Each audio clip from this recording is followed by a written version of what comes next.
नाजरीन अस्सलाम वालेकुम, आप देख रहे हैं पे न्यूज। मैं हूं महविश मकीन।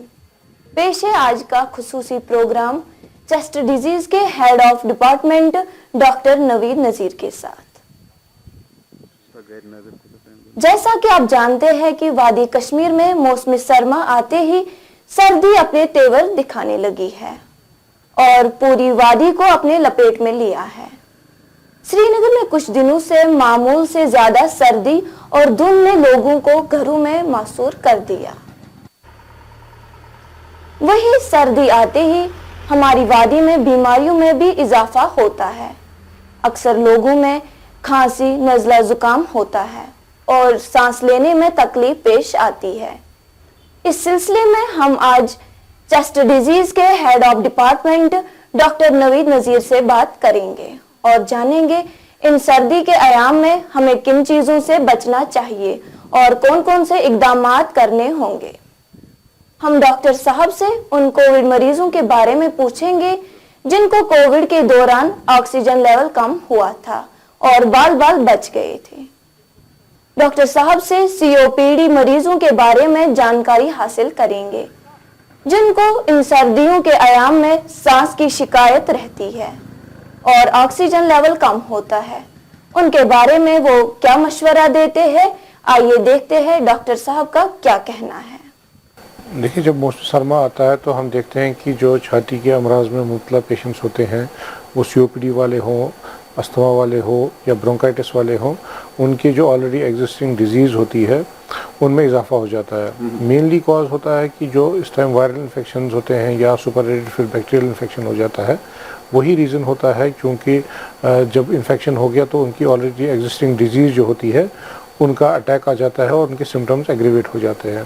तो इसको प्रिवेंट करने के लिए बेहतर ही रहेगा, क्योंकि ये COPD patients long term symptoms में मुब्तला होते हैं, तो before the onset of winter जो उनके अपने ट्रीटिंग डॉक्टर्स होते हैं एक बार अपना मुलाहिजा करवाना चाहिए ताकि वो उनका ट्रीटमेंट जो है वो ऑप्टिमाइज़ करें, यानी कि ट्रीटमेंट में थोड़ा रद्द-बदल कर देंगे जिससे उनके सिम्टम्स जो है वो कंट्रोल में रहेंगे और उनको जो बाकी प्रिकॉशनरी मेजर्स हैं वो भी एडवाइस किए जाएंगे ताकि वो इन अटैक से सेफ रहें। सबसे इम्पॉर्टेंट चीज़ तो यही है कि जो सर्दी में हम देखते हैं कि चेस्ट इन्फेक्शंस में इजाफा हो जाता है, तो कोशिश यही रहनी चाहिए कि जो हाई रिस्क पेशेंट्स होते हैं या हमारे बच्चे होते हैं या बुज़ुर्ग होते हैं जिनका इम्यून सिस्टम कमज़ोर होता है, कोशिश यही रहनी चाहिए कि उनको ज़्यादा बाहर ना जाने दें अनटिल अनलेस बहुत नेसेसरी हो, और अगर बाहर जाए तो प्रॉपर क्लोथिंग या मुँह नाक ढक के निकले, जैसे मास्क पहनते थे, जिससे जो बाहर की ठंडी हवा का असर जो लंग्स पे होता है वो भी मिनिमाइज़ हो जाए और जो इन्फेक्शन होता है उसकी इंसिडेंस भी जो है वो भी कम हो जाए।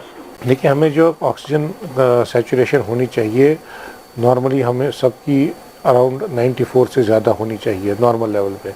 अगर कोई सीओपीडी पेशेंट होता है तो उसको हम ये एडवाइस करते हैं कि उनका जो ऑक्सीजन रेंज होना चाहिए वो बिटवीन 88 to 92 होना चाहिए, उनको उससे ज़्यादा भी नहीं चाहिए क्योंकि उसके अपने साइड इफ़ेक्ट्स होते हैं। लेकिन अगर किसी भी पेशेंट की सैचुरेशन अगर कम जाएगी तो ऑक्सीजन लगाने में कोई हार्म नहीं है, उसका जो डिज़ायर्ड उसका रेंज है उसमें लाना बहुत ज़रूरी है। लेकिन बेसिकली हमें देखना है कि उस ऑक्सीजन कम होने की वजह क्या है। अगर ये दो चीज़ें हो सकती है, एक तो एक्यूट जिसको कोई छाती के अमराज में मुब्तला नहीं होता है, जैसे किसी को नमूनिया हो गया, उसके नमूनिया बहुत लंग्स बहुत इन्वॉल्व हो गए जिसकी वजह से ऑक्सीजन सैचुरेशन कम हो जाती है, तो ऐसे पेशेंट को हम ऑक्सीजन तो लगाते ही हैं, साथ में इन्फेक्शन की दवाई भी देते हैं, एंटीबायोटिक्स देते हैं, जिससे उसका इन्फेक्शन कंट्रोल होता है। और एक बार इन्फेक्शन कंट्रोल हो जाए उसके लंग्स अपनी नॉर्मल लेवल पे आते हैं और उसके बाद उसको ऑक्सीजन की ज़रूरत नहीं पड़ती है। लेकिन कुछ पेशेंट्स ऐसे होते हैं जिनके लंग्स ऑलरेडी वीक होते हैं जी, जिनको मामूली इन्फेक्शन से भी उनकी ऑक्सीजन सैचुरेशन कम हो जाती है, जैसे हमारे सीओपीडी के पेशेंट्स होते हैं। तो इनमें जो है कुछ पेशेंट्स को तो आर्जी तौर पे हम ऑक्सीजन लगाते हैं जब तक उनकी ये एक्यूट अटैक जो है वो कंट्रोल में हो जाता है। लेकिन कुछ पेशेंट ऐसे होते हैं जिनके लंग्स बहुत वीक होते हैं, जिनका एबीजी पे या सैचुरेशन जो पल्स ऑक्सीमीटर पे है जो सैचुरेशन कम रहती है, तो उनको लॉन्ग टर्म ऑक्सीजन थेरेपी की ज़रूरत पड़ती है। तो उनको अपने लंग्स चूँकि पूरे काम नहीं करते हैं तो एडिशनल ऑक्सीजन नीड होती है उनकी, जो उनको लॉन्ग टर्म पे लेनी होती है। तो ये जो आप सवाल पूछ रहे थे कि ऑक्सीजन लगाना चाहिए कि नहीं, हाँ, जब ऑक्सीजन कंसंट्रेशन कम हो जाती है बॉडी में तो ऑक्सीजन तो लगाना ही है, लेकिन हमें बेसिकली देखना है कि उस ऑक्सीजन कम होने की वजह क्या है। ऐसा ना हो कि हम ऑक्सीजन तो बराबर करें लेकिन अंदर की बीमारी बढ़ती जाए और पेशेंट फिर कोलैप्स हो जाए। तो इस वजह से ऑक्सीजन लगाने के साथ साथ हमें देखना है कि वजह क्या है और उस वजह को हमें ट्रीट करना है। ठीक है। अच्छा, हमारे यहाँ पे बहुत सारे पेशेंट कोविड पॉजिटिव हुए थे जब कोविड यहाँ पे हुआ था, वैक्सीन भी उन्होंने किया, वैक्सीनेट है, लेकिन अब जब ये मौसम आता है इसमें चांसेस बहुत ज़्यादा होते हैं लंग एसिड वालों के, जैसे आपने डॉक्टर साहब ने बताया, आपने बताया था।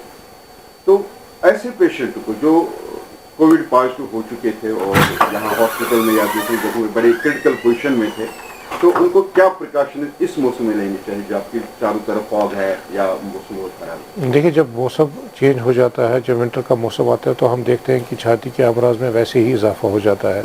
और जो हमारे कोविड के पेशेंट्स रहे हैं, मेजॉरिटी ऑफ देम जो है वो अब नॉर्मल लेवल पे आ गए हैं, जैसे नॉर्मल इंसान है उसी लेवल पे आ गए और उनको कोई खतरा नहीं होता है। लेकिन कुछ पेशेंट जो सीवियर निमोनिया में अब उस टाइम मुबतला थे, उनके लंग्स वीक रहे हैं और किसी को तो लॉन्ग टर्म ऑक्सीजन की ज़रूरत भी पड़ी है। लेकिन हर कोई हमारा पेशेंट जो है जो इस लंग्स डिजीज़ में इन्वॉल्व होता है, वो पुरानी में हो या ना हो, उनमें जो इन्फेक्शन की वजह से उसमें वो ससेप्टेबल रहता है ड्यूरिंग विंटर टाइम। इसलिए जो भी ओवरऑल प्रिकॉशनरी मेजर्स हैं in the form of preventive measures, वो वैक्सीनेशन हो या ठंड में ना निकलना हो, प्रॉपर क्लोथिंग हो, घर के अंदर प्रॉपर वेंटिलेशन रखने की ज़रूरत जो पड़ती है, तो वो इम्पॉर्टेंट है ताकि हम इन पेशेंट्स को प्रिवेंट करें against development of respiratory tract infections. तो डॉक्टर साहब, एक आम सवाल है, घर में हम गर्मी के लिए आज ब्लोअर का इस्तेमाल करते हैं। इसके दो किस्म है, एक वो जिसका मतलब डायरेक्ट जो हीटर है, इलेक्ट्रिक हीटर है जिसमें पीछे से कोई ऑक्सीजन नहीं आता है, एयर नहीं आता है, एक वो टाइप है। दूसरा ब्लोअर है जो हवा के जरिए गर्मी देता है। दूसरा जो हमारे घर में कोल की बुखारी इस्तेमाल होती है या दूसरी वुडन की, कौन सा हमें घर में जहाँ खिड़कियाँ दरवाजे बंद होते हैं इस मौसम में, तो कौन सी इनमें से कौन सा बेहतर है? क्या हमें गर्मी के लिए कौन सा अच्छा, देखिए हम पे असर न पड़े? देखिए, हमें सबसे इम्पोर्टेंट ये चीज़ देखना है, गर्मी तो सर्दी में तो हमें मेंटेन करना ही है रूम टेम्परेचर। अब डिफरेंट लोगों के पास डिफरेंट एवेन्यूज़ होते हैं। अब इलेक्ट्रिसिटी ब्लोअर तो बेटर ही रहेगा क्योंकि उसमें जो एबनॉक्सियस गैसेस वगैरह है वो उतनी ज़्यादा जनरेट नहीं होती हैं। लेकिन इलेक्ट्रिसिटी की प्रॉब्लम भी बहुत है, इलेक्ट्रिसिटी 24 आवर्स नहीं होती है, तो जिसकी वजह से हमें बाकी जो हमारे हीटिंग अप्लाइंसेस है उनका यूज़ करना पड़ता है। वो कोयले की बुखारी हो, वो लकड़ी की बुखारी हो, हमें कांगड़ी हो या कोई और जो बता, जिसमें हम देखते हैं कि जो स्पेशली कोयले की बुखारी में गैसेस काफ़ी निकलते हैं, कार्बन मोनोऑक्साइड निकलता है, जिसकी वजह से एक डेंजरस लेवल, या हमारे गैस की जो बुखारियाँ होती है उनमें भी काफ़ी ऑब्नॉक्सियस गैसेस निकलते हैं, तो जो डेंजरस साबित हो सकते हैं। तो ये तो यूज़ करने में कोई हर्ज नहीं है, लेकिन हमें रूम में तो टेम्परेचर मेंटेन करना है, लेकिन प्रॉपर वेंटिलेशन होनी चाहिए। इनफ्लो और आउटफ्लो ऑफ ऑक्सीजन जो है वो कंटिन्यूसली रहना चाहिए। नो डाउट हम कोशिश ये रहती है कि हम पूरे कमरे को बंद कर देते हैं, दरवाजे भी बंद, खिड़कियाँ भी बंद, ऊपर से पॉलीथीन लगा के बंद कर देते हैं, जिसकी वजह से जो ये ऑब्नॉक्सियस गैसेस अंदर जमा होते हैं उनका आउटलेट नहीं होता है। इस वजह से हमें रूम टेम्परेचर तो मेंटेन करना ही है, लेकिन प्रॉपर वेंटिलेशन रखनी है ताकि ये जो एब्नॉक्सियस गैसेस हैं ये बाहर निकले और हमें हार्म ना करे। नाजरीन, हमने चेस्ट डिजीज के head of department doctor Naveed से बात की। आपने उनका मशवरा सुना, हमें उनके मशवरे पे अमल करना चाहिए। मुझे दीजिए इजाज़त, खुदा हाफ़िज़।